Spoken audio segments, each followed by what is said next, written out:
Good afternoon sa atin mga minamahal kong ka-Bible. Ang ating Bible verse ngayong araw ay Jeremiah chapter 29 verse 11.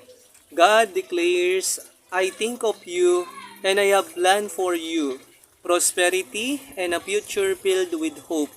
So, ang mensahe po sa atin ng Bible verse natin ngayong araw ay ang Panginoong Diyos ay may plano.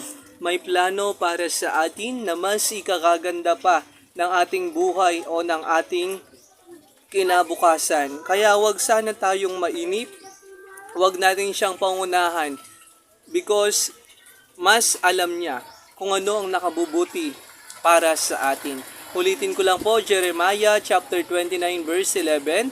God declares, I think of you and I have plans for you, prosperity and a future filled with